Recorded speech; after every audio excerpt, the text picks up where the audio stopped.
êtes toujours motivé? Très bien.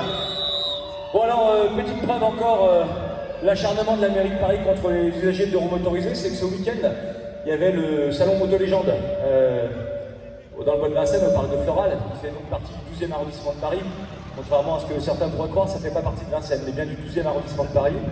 Et la mairie de Paris n'a rien trouvé de mieux lors de ce salon de la moto ancienne, donc un très beau salon, très culturel, c'est ça j'en rappelle Guillaume Baltard, n'a rien trouvé de mieux que d'envoyer les dépanneuses pour enlever les cannes à tour de bras et pour mettre des amendes, parce que les parkings n'étaient pas assez importants pour recevoir tout le monde. Il y a des gens qui se sont garés comme chaque année, parce que chaque année c'est comme ça, sur les allées du bois de Vincennes, sans gêner personne bien évidemment. Et malgré tout, la mairie de Paris a envoyé sa milice pour retirer les durs motorisés. Alors, dès qu'on a su ça, sur le vendredi notamment, dès qu'on a su ça, puisque la FFMC avait un stand sur le salon, on a fait sortir les militants de la FFMC, on a bloqué la dépanneuse. Voilà, on a bloqué la dépanneuse. Et on a fait descendre les motos qui étaient déjà sur la dépanneuse. Il y avait 8 motos sur la dépanneuse, on a fait descendre les motos de la dépanneuse. Ensuite, la police municipale est arrivée et on a demandé à la police municipale de vérifier le permis de conduire du conducteur de la dépanneuse, parce que vous savez bien qu'il y a quelques conducteurs de dépanneuse à Paris qui n'ont pas le permis adéquat pour conduire des véhicules de ce poids. Parce que la dépanneuse faisait 1,5 tonne, donc 3,5 tonnes la dépanneuse, plus 1,5 tonne la remorque. Et ça faisait donc 4 tonnes. Donc il faut un permis remorque plus 5 tonnes, pardon. 5 tonnes. Donc il faut un permis E plus pour pouvoir conduire ça. Donc évidemment la police municipale qui était aux ordres de Madame le maire a refusé de contrôler le conducteur, de contrôler le chauffeur. Alors on a fait intervenir un huissier. On a rapidement appelé un huissier qui était arrivé avec en dehors motorisé, donc ça lui a permis d'arriver assez vite. En une demi-heure, l'huissier était là, et donc on a fait constater que le policier municipal qui était là ne voulait pas demander le permis de conduire du chauffeur. Au bout du compte, l'huissier prenant des notes, puisque lui il est là pour constater, donc le policier municipal a dit bon ben ok, je vais contrôler.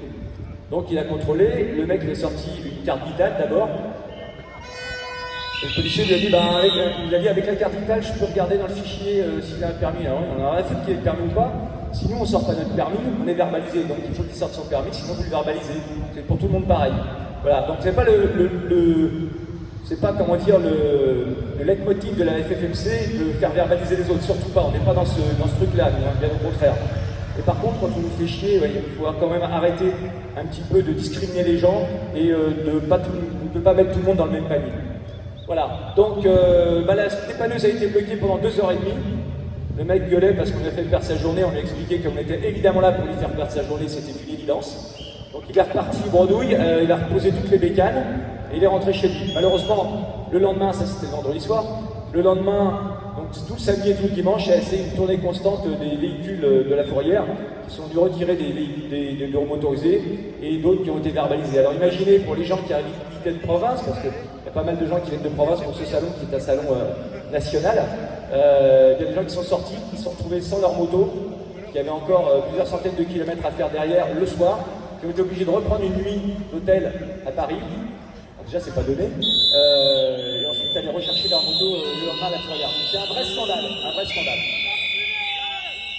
D'autant plus que, forcément, comme on a posé ça sur les réseaux sociaux en disant qu'il fallait faire attention parce que ça enlevait à tour de bras, la fréquentation du salon s'en est ressentie, évidemment, il y avait beaucoup moins de gens dans le salon. Et donc le salon, les organisateurs du salon se demandent s'ils vont continuer à faire ce salon ici à Paris ou s'ils vont aller à Villepinte ou ailleurs. Donc en fait, Madame Hidalgo, c'est ce qu'elle est en train de faire, elle est en train de foutre à poil Paris complètement. Les commerçants qui se plaignent, je vous rappelle qu'il y a des associations de commerçants qui se plaignent auprès de la mairie de Paris parce que leur chiffre d'affaires a fortement baissé. Mais Madame Hidalgo, elle s'en fout parce qu'elle est dans une écologie dogmatique. Et le quoi qu'il en coûte à elle, c'est d'ignorer totalement la casse sociale qui peut arriver par rapport à tout ce qu'elle met en place en termes d'écologie punitive à la mairie de Paris. Parce que vous savez que la mairie de Paris, c'est la ville de Paris, pardon, c'est une ville où on vient, on travaille, on sort, on bouge. C'est une ville de transit également, c'est pas une petite ville. Lorsque Vincennes et Charenton ont mis en place le stationnement payant, Bien évidemment, on s'y est opposé, mais c'était pas extrêmement grave, ce sont de toutes petites communes. Par contre, quand ça arrive à Paris, ça devient déjà beaucoup plus problématique, parce que beaucoup de gens viennent de partout pour travailler à Paris. Okay, je vous rappelle qu'il y a 900 000 personnes de banlieue qui rentrent à Paris tous les jours pour travailler, transport modal confondu, évidemment, pas uniquement de roues motorisées. Je vous rappelle également qu'il y a environ 400 km de bouchons cumulés autour de Paris à chaque fois, avec des voitures, hein, bien évidemment. Ce sont des gens qui ne peuvent pas venir, peuvent pas faire autrement que de venir avec leur voiture, parce que certains sont des banlieues éloignées, enclavées, où il n'y a pas de transport en commun. Et évidemment, Madame Hidalgo ne veut pas comprendre que quand on vient avec un deux roues motorisé, forcément, on apporte une vraie solution en termes de mobilité et de fluidification, et qu'on apporte donc une vraie solution. Et que rouler à deux roues motorisées, c'est écolo. Rouler à moto, c'est écolo.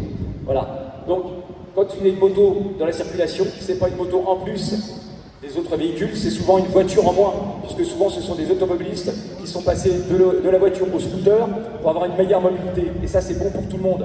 On voit que les transports en commun sont totalement saturés, et que ceux qui sont à venir dans la métropole du Grand Paris sont aussi amenés à être saturés dans les statistiques, eh bien c'est aussi des usagers en moins dans les transports en commun, et ça aussi c'est bon pour tout le monde. Donc oui, le deux roues motorisé est une solution, et c'est ce que nous essayons de faire comprendre à ces gens de la mairie de Paris, qui bien évidemment font la sourde oreille, puisqu'ils ont décidé de mettre en place une écologie radicale. Ce n'est pas de l'écologie, c'est de la punition, et c'est de l'écologie politique. Est-ce qu'on peut avoir des pires? Bon, merci à toutes et à tous d'être là, continuez à faire du bruit et les emmerder.